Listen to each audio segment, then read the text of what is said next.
fungsi utama dari seni adalah meregulasi diri. Jangan sampai kita mengkotak-kotakkan anak-anak itu hanya dengan kecerdasan-kecerdasan yang umum dikenal oleh masyarakat, dan itu hanya bisa dilakukan oleh orang tua yang teredukasi.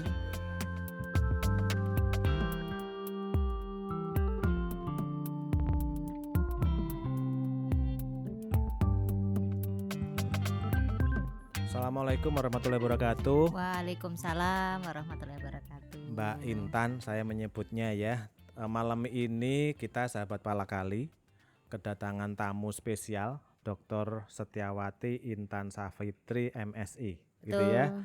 Beliau seorang penulis, seorang pemerhati psikologi, seorang akademisi gitu ya. Kalau saya boleh menyebut seorang researcher juga gitu ya. Ini podcast ini memang kami selenggarakan dalam rangka tasyakuran kami 19 tahun berkiprah dalam dunia arsitektur dan interior. Sebagai seorang interior designer yang juga berpraktek sebagai seorang perencana arsitektur gitu ya. Yang tadi mungkin Mbak Intan, saya nyebut Mbak Intan boleh ya? Silakan. Saya nyebut bahwa Mbak Intan barangkali sudah beberapa kali berada di sini. Yang tadi juga sudah saya sampaikan secara prolog gitu ya. Kami di sini itu menyuarakan tentang bangunan ramah lingkungan. Kemudian Palakali Kreatif di bawah Bu Ari Okta itu kita menyuarakan tentang keramahan material lingkungan ya. Jadi kita memproduksi, melakukan olah limbah gitu ya. Kesan pertama terhadap area ini bagaimana Mbak Intan? Jadi kalau saya masuk pintu pertama Palakali Kreatif ini, yang terasa pertama adalah adem. Kemudian yang kedua adalah terintegrasi. Ketika keliling, kemudian saya melihat ada area publik yang luas, orang bisa masuk dan kemudian menikmati karya seni, sekaligus merasakan hawa yang dingin, hijau. Kemudian juga ada ternyata ruang-ruang yang memang bersifat edukasi. Nah, jadi kalau saya melihat di sini memang one stop creativity, kalau saya mengistilahkannya seperti itu. Jadi dalam satu tempat bisa merasakan kreativitas sekaligus ketenangan yang secara psikologis itu sebenarnya juga membuat kita merasa nyaman.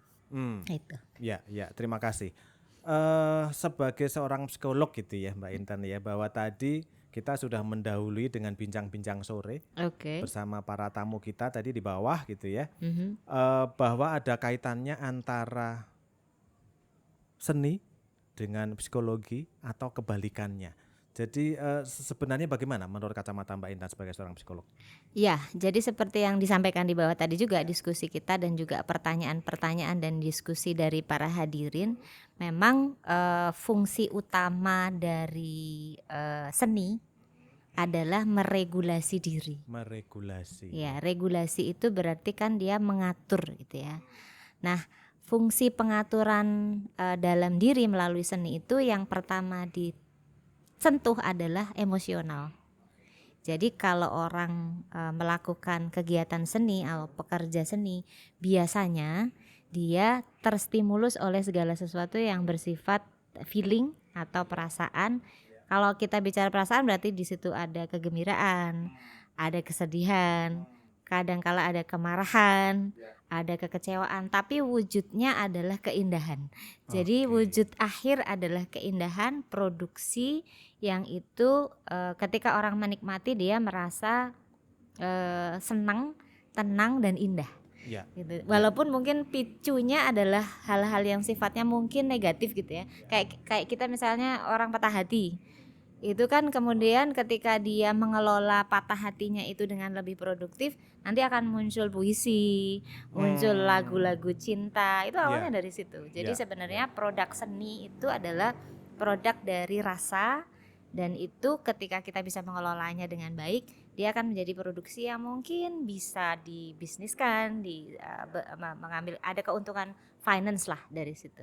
Apakah ada hubungannya sih sebenarnya Mbak Intan dalam kehidupan sehari-hari antara seni, keindahan, dan kenyamanan dalam otak dan pikiran? Yang tadi Mbak Intan sebutkan gitu ya, bahwa otak kita tuh terdiri dari macam-macam, itu yang saya aduh kok nggak bisa merekamnya dengan baik gitu ya. Oke. Jadi memang benar ya bahwa ada otak kita itu yang terbagi-bagi, ada sisi keindahan, ada sisi matematiknya dan segala macam. Gimana Mbak Oke. Intan?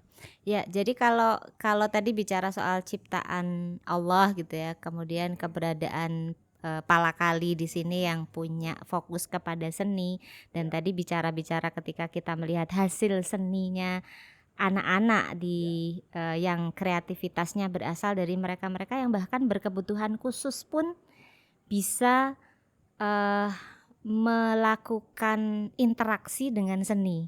Dan saya melihat itu yang tadi disebutkan oleh Mas Adi, bahwa Allah itu maha indah. Ya, Ketika ada ya. satu kekurangan di sisi lain, ternyata Allah menambahkan di sisi yang lain.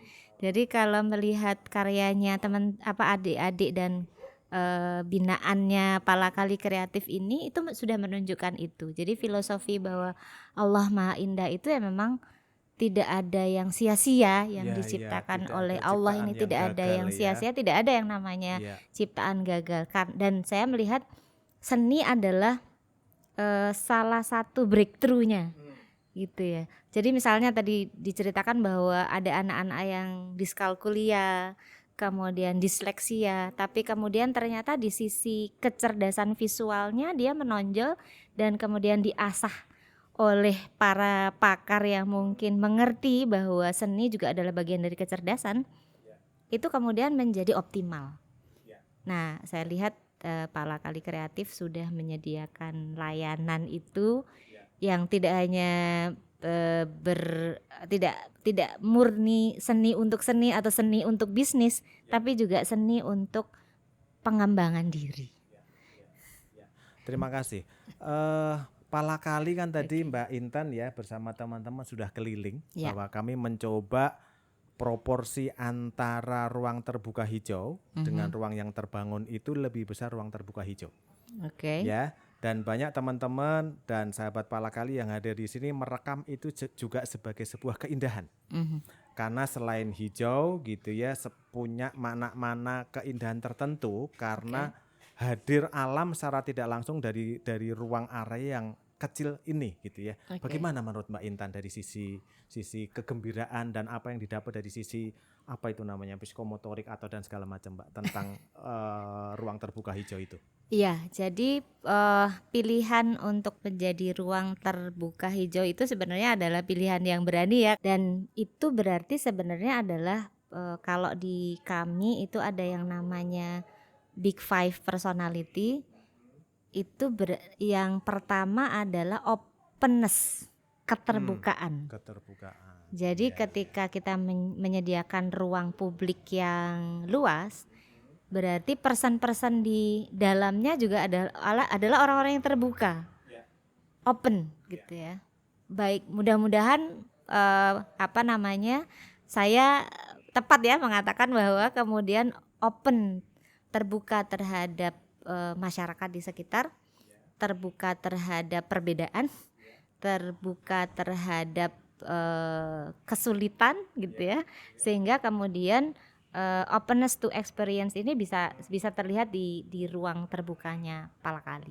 Semoga memang demikian karena memang sekarang yang menjadi narasumber Mbak Intan ya, jadi saya tidak bercerita banyak tentang itu ya, tapi semoga aja itu sebagai bagian dari ungkapan yang sangat positif. Tapi yang jelas kami juga berusaha tadi kalau saya sampaikan bahwa Pala Kali Kreatif itu sebagai sebuah tempat CSR-nya kami. Kita harus berimbang gitu ya antara bisnis dan kepedulian sosial kita, termasuk kepedulian terhadap alam ini. Gitu ya. Kami selalu menyebutnya adalah kami pingin semua manusia yang hadir di sini, semua manusia atau teman-teman sahabat Pali yang hadir di sini memahami bahwa kita punya kewajiban untuk sedekah oksigen. Oke, nah ini menarik. Sedekah oksigen ya. Iya. Di tengah banyaknya bangunan. Betul. Dan ruang lapang yang dipenuhi oleh beton-beton. Sedekah oksigen. Luar biasa. Walaupun memang kita pahami namanya iklim mikro ya Mbak Intan ya. Kita nggak bisa kemudian area yang seluas di luar ini kita bisa supply dari oksigen yang ada di sini. Tentu Betul, saja betul, nggak bisa betul, gitu ya. betul. Menurut Mbak Intan, apakah karena Mbak Intan bergerak dalam dunia pendidikan ya, Ya. kami berusaha menyampaikan suara tentang ramah lingkungan itu dengan menghadirkan bukti nyata yang ada di sini. Ya. Bagaimana menurut Mbak Intan? Oke, jadi sebenarnya Palakali sudah walk the talk gitu ya, menyampaikan bahwa lingkungan hijau dan kemudian melakukannya gitu ya. Nah, mungkin yang perlu ditambahkan adalah campaign tapi memang masyarakat perkotaan itu tidak mudah gitu ya. Ya, masyarakat urban ya. Masyarakat Betul. perkotaan dan masyarakat urban itu memang tidak mudah untuk menerima apa yang mungkin sebenarnya dibutuhkan oleh alam semesta. Nah, tapi justru menurut saya ini adalah oase gitu kan. Orang kalau mau melihat hal yang hijau, kemudian menghirup udara segar, ya udah datang aja ke Palakali. Ya, Tapi ya, kan ya, harus ya, ya. dipindah juga ke kebiasaan mereka ya, kan. ya, Nah, itu ya. tantangannya barangkali. Nah, ini lebih menarik lagi ketika saya kemudian menanyakan pertanyaan lebih lanjut ke Mbak Intan. Oke. Apakah Mbak Intan secara pribadi dan keluarga sudah melakukan itu di Oke. lingkungan rumah atau di lingkungan edukasinya atau di lingkungan apapun itu yang terdekat dengan Mbak Intan? Iya, Dua iya, hal iya. tadi, ramah Oke. lingkungan dan peduli terhadap sampah. Oke, kalau yang ramah lingkungan soal menanam pohon dan lain sebagainya dengan posisi rumah yang berada di perumahan, kami sudah nanam pohon. Alhamdulillah. Ada pohon bougainville yang ya cukup lah ya untuk melindungi dari UV langsung gitu ya. Kemudian ada pohon kecil-kecil yang kita tanam di beranda gitu ya, walaupun hanya di pot, sudah dilakukan. Nah, yang paling menantang dan mungkin belum sempurna dilakukan adalah sampah. Kadang-kadang kami anak-anak punya kebiasaan untuk menyisihkan, memilah sampah, itu yang pertama, sampah basah dan sampah kering dulu yang paling mendasar. Kemudian juga tadi barang-barang botol kosmetik segala macam itu kita kumpulkan, kemudian kita kirim ke bank sampah. Ya. Dan sekarang kan sudah banyak ya akun-akun yang menyediakan untuk tadi kita mengirim barang-barang. Atau bahkan sudah ada yang menjemput ya. Ya. Ya. Kita sudah berusaha ke arah sana, walaupun belum sempurna ya, Mas Adi ya. Baik. Oke. Sekarang kan krisis sampah ya sebenarnya. Betul, Artinya betul. krisis sampah dalam hal ini bukan sampahnya yang krisis kecil, tapi sudah melimpah ruah. Ya. Sehingga alam ini melakukan keseimbangannya sudah agak berat gitu ya. Betul. Karena kemudian di lautan banyak sampah yang kura-kura terjerat oleh plastik dan segala macam gitu ya. Mbak Intan, saya dengar kan memang Mbak Intan bergerak di dunia pendidikan cukup lama, termasuk dunia pendidikan dasar, pendidikan dasar sekali sampai ke sekarang ke dunia pendidikan tinggi. Oke. Hal-hal yang seperti ini Mbak Intan, di luar kompetensinya Mbak Intan menyuarakan tentang psikologi tadi ya, yang Mbak Intan bangun disclaimer ahli tentang segala macam. Apakah dua hal ini selama ini pernah disuarakan atau bagaimana tindak lanjut setelah datang ke tempat kami? Wah, ini ini pertanyaan sulit. Pertanyaan sulit karena memang kenapa kemudian terjadi perubahan iklim dan lain sebagainya itu kan karena orang tidak menganggap itu satu hal yang penting. Sama seperti ketika kita bicara soal pendidikan, yang itu buahnya itu nggak bisa sekarang langsung ditanam besok jadi. Betul. Tidak semua orang mau melakukan itu, Mas Adi. Jadi takes a lifetime gitu kan untuk mengubah perilaku, kemudian membuat orang jadi percaya bahwa itu penting.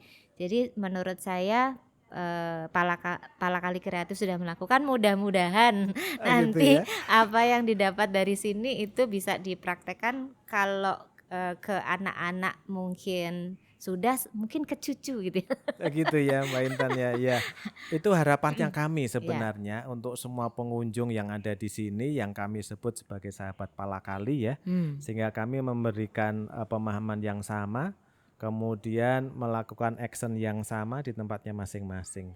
Jadi nanti secara khusus kami juga akan menghadiahkan kepada Mbak Intan pot dan tanamannya gitu ya. Wah, Kami titipkan ini bukan amanah itu gratis, berarti harus bukan dipelihara. bukan gratis, tapi suatu ketika kita akan lihat apakah itu tumbuh dan berkembang gitu Harus ya. dipelihara berarti. Nitip gitu ya, jadi nitip.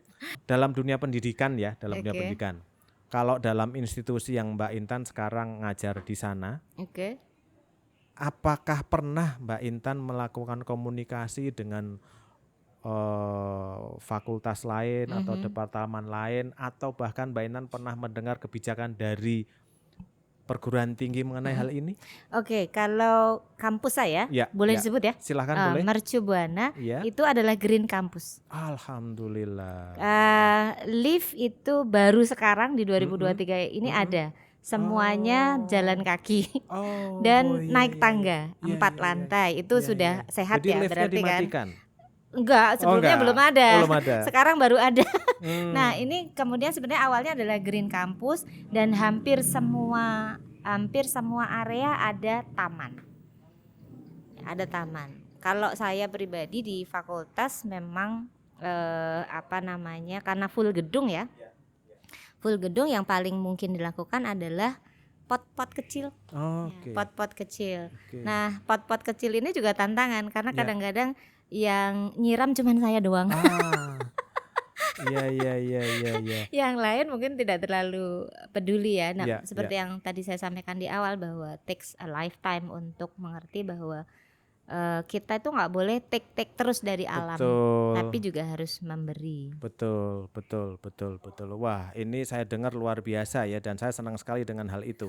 Semoga saja sudah mengarah ke, kalau dalam dunia arsitektur gitu ya, namanya green building gitu ya, dengan beberapa indikator Apa itu tertentu. green building gitu? Wah, itu lebih panjang, nanti saya datengin narasumber itu untuk bicara di sini gitu ya, untuk menjelaskan.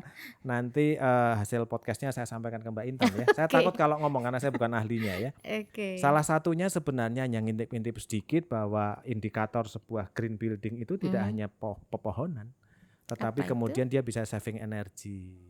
Oke. Bagaimana dia mengolah air dengan baik. Oke. Gitu ya, bagaimana dia mengolah limbah dengan baik. Bagaimana kemudian kalau dalam proses perencanaan dan pelaksanaan itu ada yang dia ada jejak karbonnya seperti apa. Oke. Bahkan kalau pemerintah itu kan ada yang namanya TKDN ya. Jadi komposisi dalam negerinya sebanyak apa dan segala macam. Oke. Saya tidak berani banyak ngomong itu Mbak Intan, tapi saya dengar alhamdulillah ya kalau seperti itu. Ya. Semoga aja memang sudah mengarah ke sana ya. Ya. Mbak Intan, kembali lagi ke dunia pendidikan. Oke. Kalau Mbak Intan tadi menyampaikan bahwa anak-anak dan segala macam punya potensi kebahagiaan dengan berkesenian gitu ya Mbak Intan ya. Ini karena waktu juga ya Mbak Intan, mohon maaf. Sudah mulai terdengar adzan ya. Apakah trik dan tip dari Mbak Intan sebagai seorang praktisi pendidikan di dunia psikologi, apa yang harus dilakukan oleh para pendidik dari sisi strategi? Dari sisi psikologi gitu ya, strategi untuk memberikan pemahaman kepada mereka tentang ramah lingkungan dan kesenian. Yes, silakan Mbak. Oke. Dan harapannya terhadap kami semua untuk menyuarakan ini. Iya. Jadi kalau dunia pendidikan, terutama pendidikan anak usia dini ya, kemudian dengan kesenian, kita tahu ada konsep multiple intelligence. Jangan sampai kita mengkotak-kotakkan anak-anak itu hanya dengan kecerdasan-kecerdasan yang umum dikenal oleh masyarakat. Ya, sangat sepakat. Ya, yang ada banyak kecerdasan, diantaranya adalah kecerdasan seni, kecerdasan nature, alam, yang itu kadang-kadang dipandang sebelah mata. Jadi harapan saya untuk para orang tua dan para edukator, mari kita campaign bahwa kita harus menghargai semua potensi anak-anak dan memberikan fasilitas sesuai dengan potensi mereka masing-masing. Dan itu hanya bisa dilakukan oleh orang tua yang teredukasi terkait dengan seni dan lingkungan. Dan kayaknya mereka harus datang ke Palakali deh. Oh gitu ya. Terima kasih Mbak Intan, tidak banyak waktu ya yang kita bisa sampaikan melalui podcast ini, tapi ini sangat luar biasa ketika Mbak Intan sudah bersedia hadir, Makasih kemudian Mas ngobrol Adi. singkat dengan tema Oke. dadakan gitu ya, yang Siap. terkaget-kaget gitu ya. Tapi ini semoga aja bermanfaat buat semuanya. Oke. Saya rasa saya minta maaf kalau ada kekurangan dari kami, tapi ini sebuah pembelajaran, sebuah motivasi buat kami luar biasa Mbak Intan. Oke, Matur terima nuwun kasih. sanget. Sami-sami Mas Nggih, Adi. terima kasih Sukses sahabat Palakali. Sukses Kita ya. ketemu dengan narasumber berikutnya. Matur nuwun Mbak Intan. Sama-sama.